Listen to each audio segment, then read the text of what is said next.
Okay, today we're going to take a break from traveling to check out something that I got, which is a Motocompacto scooter. There's a shortage of these until January, and I was lucky to get my hands on 2 of them in December now. And I think it's only because I ordered them on the day they came out.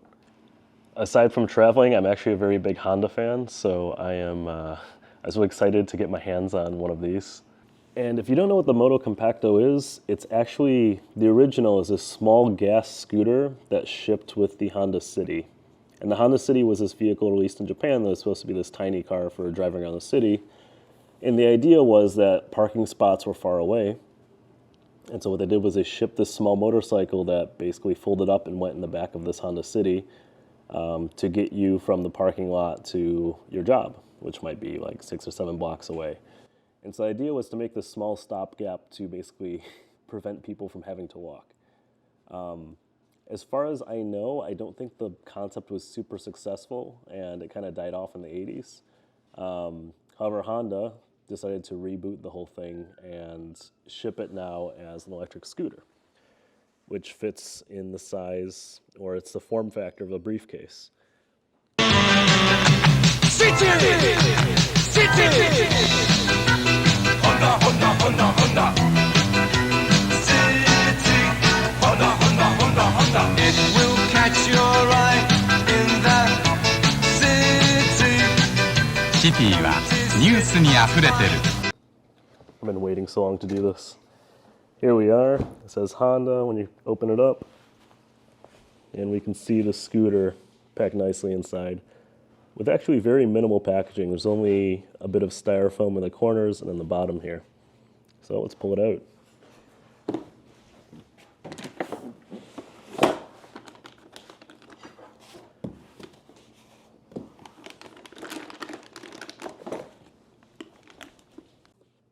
So the first little box here is what appears to be the charger,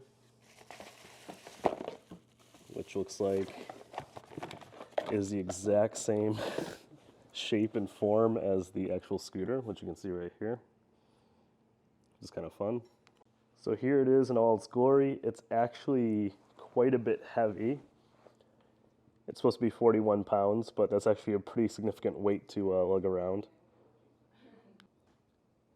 Has this headlight and then a spot for the charger right here. It's made of fairly durable plastic. It is a little shaky. This big panel on the side is a bit wobbly, but what are you gonna do for $995? So we have some safety sheet and then our instruction manual and quick start guide. On the back here, and rotate this upward. So pull this upward and lock it into place with the lock mechanism right there. And we rotate the handlebars with this mechanism, which is very hard to use one-handed. Okay, so we got the handlebars up. Next is the seat,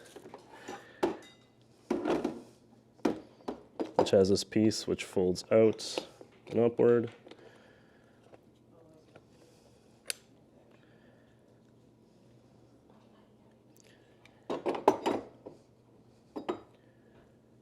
Which then we place into here. Perfect. Okay, so the wheel release is here. Then we lift this part up. Unfortunately, it's not something I could do one-handed, but here's the extended wheel. Okay, so the foot peg is pulled out by lifting and rotating outward. The real leather handlebar is very nice detail with this stitching. It's very high quality. And then the seat is this PU, or basically foam that is the same color as the leather to match it, with some real leather couch next to it for comparison.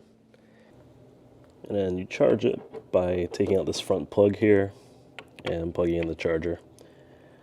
So we're going to give it a full charge before taking it outside for a spin.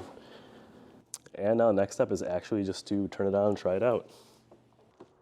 And this is how big it is.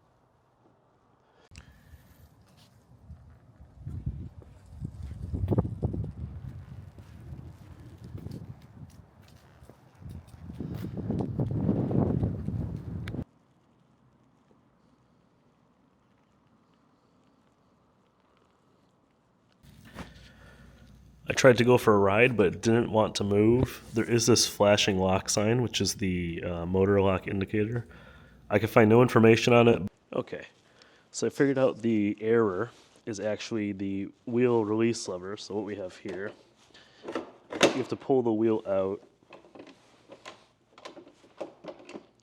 rotate it upward, like so. Pull it out and then fold down again.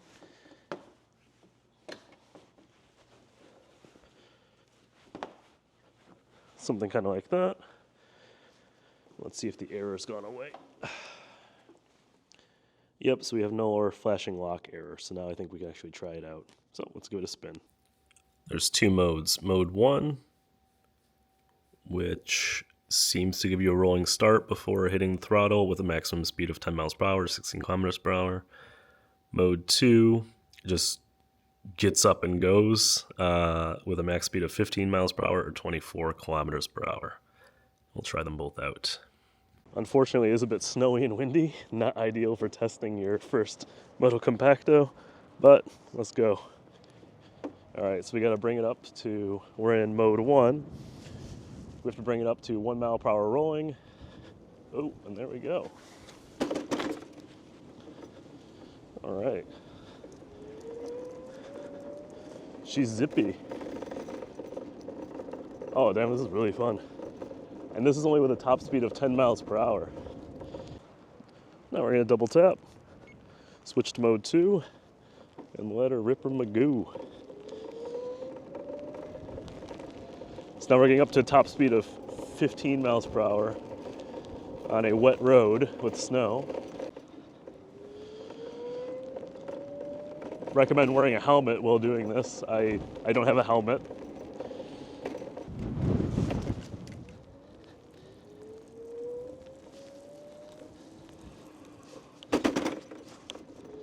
The brakes are not that great on slippery surfaces.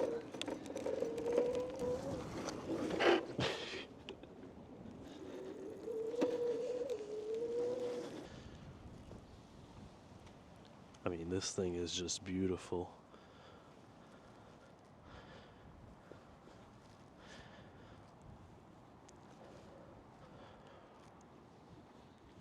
Okay, first impression, it's pretty zippy.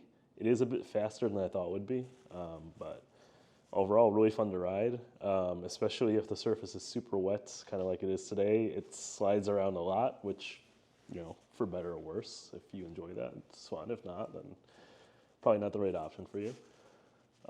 It is shooting the charge pretty quickly. It came with about a half charge, and within, I think, 2 hours it was full. It is kind of interesting because the front wheel is what provides the power, and then the rear wheel is what the brake is connected to. So you can, in theory, apply power and hold on the brake at the same time.